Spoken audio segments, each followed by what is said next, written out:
Yo, it's DJ Sus One, the feature presentation. We got a big talent on the platform today. First of all, she represents East New York, Brooklyn, New York. All right. Yes. If you were born and raised in New York City, then you understand what East New York is. Yes. She's starring in the new Transformers movie. Big deal in these streets. You know what I'm saying? Dominique Fishback. What's going on? What's up? What's up? So happy to be talking to you. I How love that are you? intro. That's so Brooklyn, so New York intro. I appreciate it. Yeah, I gotta do it. Yo, we from New York. I gotta make sure that anybody who listens to this platform from other parts of the world understand what's going on. Yeah, I mean, I went to high school in Brownsville too, so it's deep. Okay, nice. Yo, I don't even want to talk about. I actually do want to talk about that, like how I was being raised in Brooklyn. But first, tell me how, since you're new to my platform, we're gonna get into Transformers, but how did you get into acting? Because I heard that you started getting into acting and was interested when you were 10 years old. Is that true? Yeah, so I saw a musical theater company come to my school when I was 8. And I auditioned from 8 to 10 3 times and never got in. But my mom, when I was 10, was like, Dom, I think you should be an actress. I think you could really do it. You're so dramatic. And she didn't really know how to get me into it. And then when I was 15, she told me that she was going to have a baby. And so for whatever reason, my 15-year-old mind said, well, now she's really not going to know how to get me into acting. She's going to have a whole brand new baby. So I started Googling free acting programs for kids in New York City. Oh, wow. And I found this theater company. Wait. How old were you Googling? I was 15. Wow, you was on and it I early. Just got on a computer one day and I just remember being like, free. Like, I just need free. I heard you. And then I found this theater company called MCC, Youth Company. In order to act, you had to write your own stuff. So I started in theater, and then I went to college, went to Pace University for acting, and that was kind of how it started. Yeah, I want to get to Pace University, but I also heard that when you was, besides trying to get into acting when you was in Brooklyn, you was playing basketball. Oh, yes, 100%. I played football, too. Great quarterback. I was safety in middle school. You played football and basketball? Yes, so when I was in middle school. Sorry, what did you say? I was going to say, what made you not take one of those seriously? What made you take acting seriously over basketball, over football? Well, football happened when I was in middle school, and I was like the only girl on the co-ed flag football team. I was playing safety, and one day rehearsal. Look at me. Practice got canceled, and I went into the gym, and the boys were running laps, and I asked the coach if I could shoot around, and I started shooting, and it was going in, and he was like, "Fishback, you want to be on the team, the girls basketball team?" I was like, "I don't play no basketball."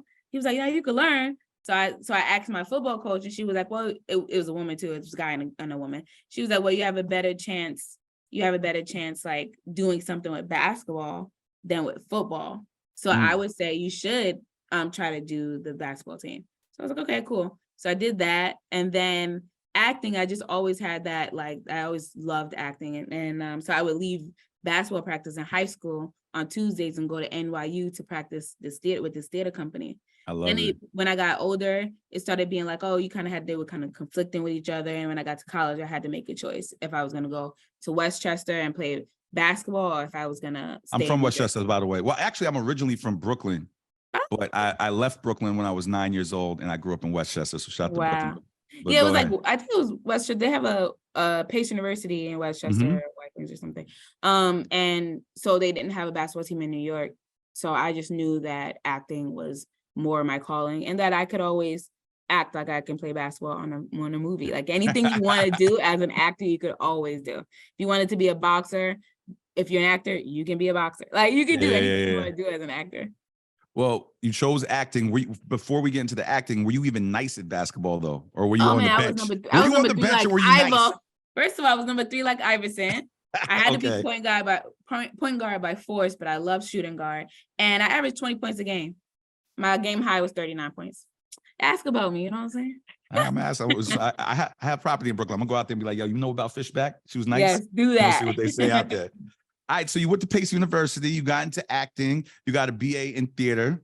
Congratulations on all that. As if you're not in Transformers, by the way. What was on your mind? Like, what do you think your first into the game was? Like your first, like, I could really, really do this. I know you had it in your mind. I know you had it in your soul, but a lot of people, are into acting. A lot of people move out to LA and be like, I'm gonna get into this, and it never happens. What was your first like into the game?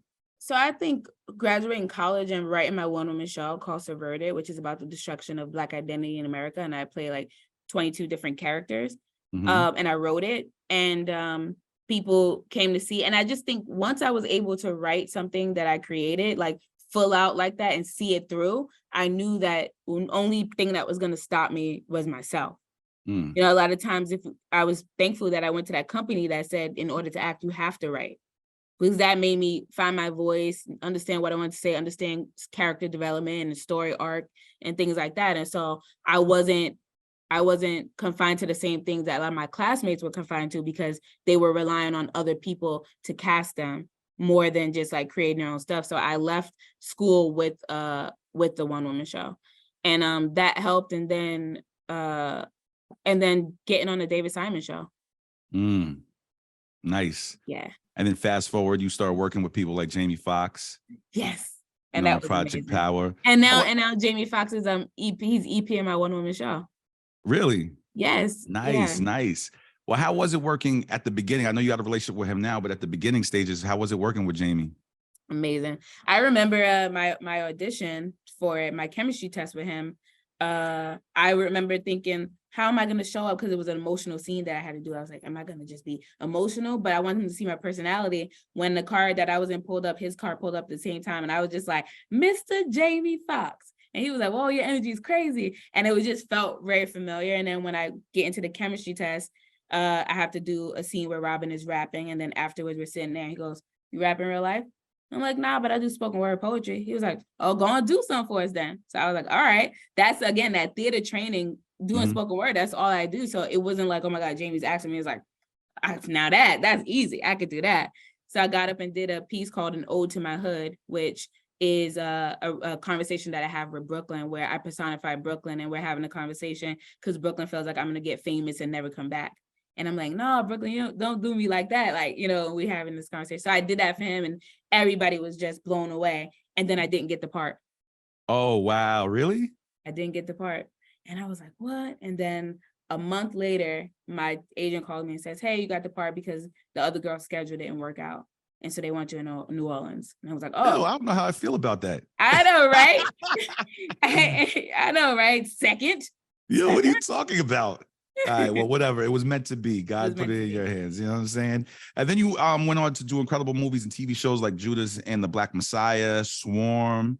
You start working with Samuel Jackson. You know what I'm saying? How was it working with the great Samuel Jackson? Which, by the way, I think Samuel Jackson's been in more movies than anybody on earth, I think. Probably. He is always working. I don't know. I think he's 73 now or something like that. And I just remember he's like, oh yeah, after this, I'm going to do X like Marvel thing or something. Like, it was just like crazy. And I'm like, I'm tired already. I got to get a stamina like his. Yo, he's in a lot of big brand movies, but how was his energy working with him? Yeah. What I appreciated about him is like, his brand is exactly who he is. So he always he's be like, motherfucker this. Like, yeah, 100%. Like, what you see is pretty much what you're gonna get. And I appreciate that, because a lot of times I think especially as actresses and young Black actresses, you think, oh, I have to show up on set and be a certain way. But really, if this is your career and it's what you're gonna do for your lifetime, then you have to leave space for who you are, really, for you to authentically be yourself. And know that it's okay to be human. It's okay to have a bad day. It's okay to have cramps and not be as bubbly as you was before. You don't have to always be performing, and you're still worthy. And that was a good thing that I learned. Nice. Yeah. You've been very blessed, Joe. And now, come on, man, Transformers, Rise of the Beast. Yes. Yo, bro. I call it Rise of the East. Right up. Or Beast from the East. There used to be a hip hop record called Beast from the East with the Lost Boys, Cannabis. I'm talking hip hop talk now. Yeah. But yo, how does it feel to be part and starring in one of the biggest brands and franchises ever? I know. I think I'm still pinching myself. I think when I see it on the big screen, or we go and we're starting this tour where we go to Singapore and all these different places, and you see all the fan love, I think I'll feel it. Right now, it almost feels like, I know I did Transformers, but I don't know what it feels like to like be in Transformers yet. Oh, you won't feel it. Because I haven't got the energy of the fans in person. So I'm very excited about that. But it really is a blessing. I remember writing a letter to all of them, to like the producers and stuff, and saying how, important this was, like for other people and other young women from all over the world to be able to see somebody that look like them lead something like this is incredible. Super incredible. And I wanted to know, did you even know what Transformers was before you got the role?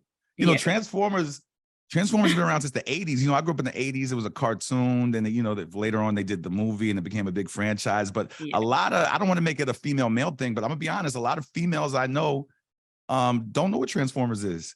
Did you even know? They don't know what it is. To me, that's great. I did know what Transformers was, but I definitely was more into like the romance movies when I was younger, and not the Transformers cartoons and things like that. But I loved Disney, and I loved even Stevens, and I would watch Shia, and I remember Shia went from doing this TV to doing Disney to being a mega movie star, and it was him doing Transformers, and so I watched it and said, oh, okay, I got to do something like that. Like, like I was like, my mind was working, I got to do something like that, and I just didn't know that it would actually be that. Nah, you know it. You knew you was gonna get maybe not Transformers, but that's what I'm saying. I knew it was gonna be something. I said, okay, something like that. So I was okay with something like that. I knew it was gonna be great, but then for it to be this is like the cherry on top of the opportunity or the ability to manifest and call things into your life. Congratulations. Tell me about the role, Elena Wallace. Tell me about it. You know where that Wallace come from, don't you? Yeah, Christopher Wallace. Come on. As soon as I hear the word Wallace, I'm thinking Biggie. And by the way, Biggie's my favorite rapper of all time. He didn't get to, really become what he was going to be. And he still was the king. But anyway, that's a whole nother conversation. Tell me about Elena Wallace. Yes, Elena. So she works at a museum. She's an artifacts researcher. And right now she feels like she can't get a handle on her life because her boss keeps taking credit for her work. And this is in the 90s and things like that. And so, and I think also she's really smart. She's always head in the books.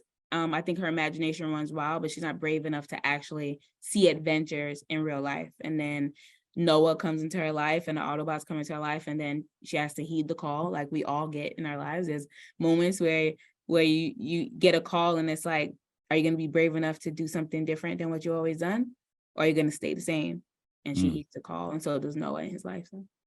Nice. And guys, I know I asked her about Elena Wallace. That's the character she's playing, just to be very, very, very clear.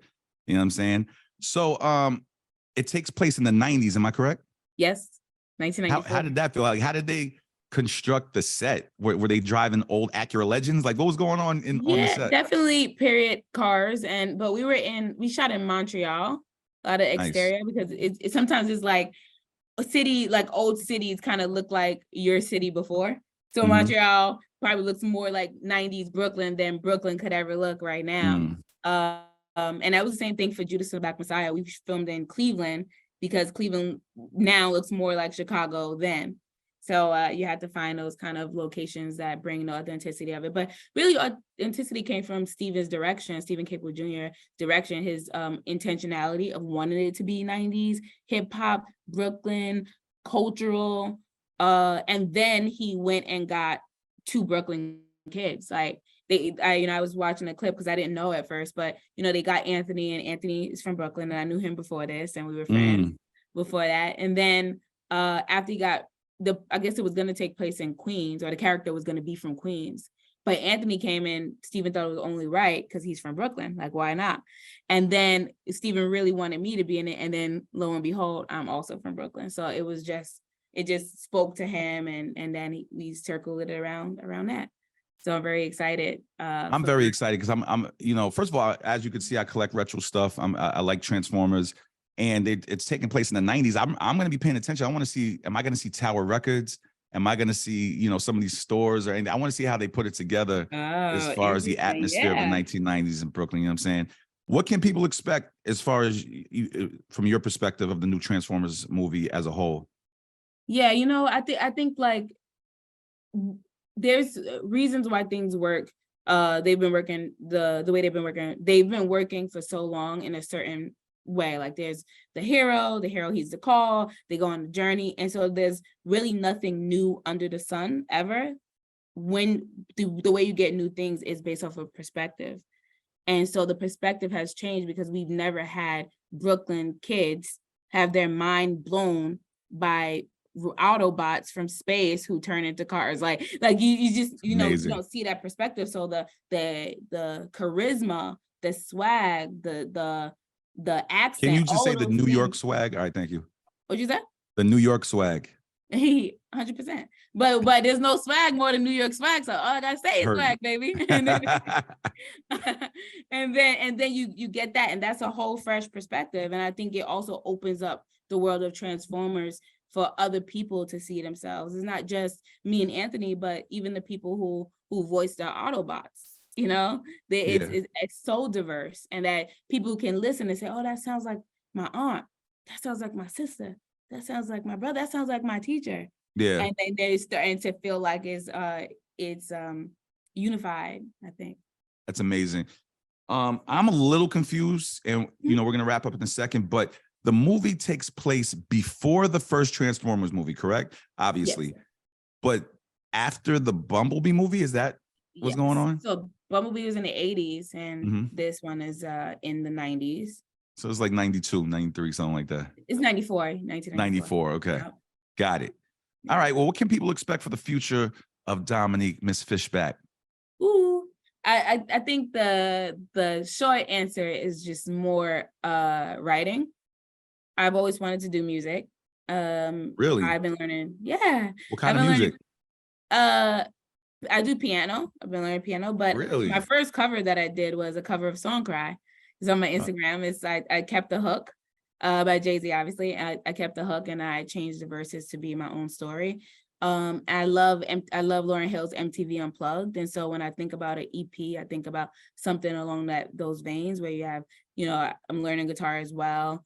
You have spoken word, a little singing, and just, but more so a spiritual reckoning of music from your soul. Like that's what I really care about. So, but that's writing, and I'm working on a poetry book, and I'm working on a epic romance screenplay. That's my dream role, is to be in a really epic romance that stands the test of time.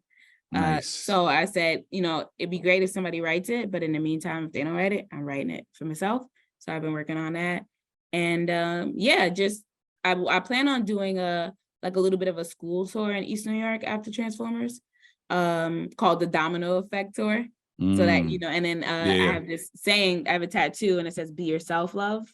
And it's in my mom's handwriting. And I think that that's really what's gotten me through all these interviews. It could be very nerve-wracking to talk about different things, but if I am myself, then I can't go wrong. If I try to conform or be what I think other people want me to be, that's the same thing for auditioning for Transformers or anything else. You have to be yourself, be loved.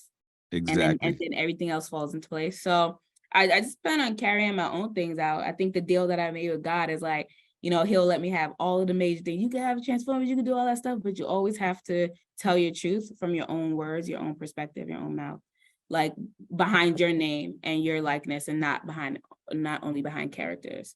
So I'm trying to keep that promise by talking, because I realized too, like doing Transformers, you never know why things happen in your life, but I've been very open about the things I experienced. And I filmed Transformers and then came home and found out that my stepdad had been shot 5 times. Oh man, I'm sorry to hear while that. I was filming, and nobody told me because I was away in Peru and they didn't want to bring that to me. He's alive and well, Thank God. Again and all that kind of stuff. But it was like I was back home and I was looking at the dichotomy that was my life. Like, I come home to hear this news, but I just led one of the biggest franchises in the world. What does that mean? And is that part of my story something I'm supposed to hold only to myself, or am I supposed to share to give perspective that the impossible is possible and you can do anything you put your mind to? Exactly. By the way, I like to say there's no such thing as impossible. Everything's possible. You know what I'm saying? I feel that too. Well, look, thank you for the interview. I didn't know you were doing music. I feel like a failure as a researcher, but please, I'm on multiple radio stations. Send me all the music that you're going to record and all that. I'm very interested to hear it. And thank you for being on the feature presentation. I'm looking forward to seeing the Transformers movie. Transformers Rise of the Beast comes out exactly when? June 9th. June 9th. Yes. It'll be amazing. All right. Yes. Dominique Fishback, I appreciate you. Appreciate you too.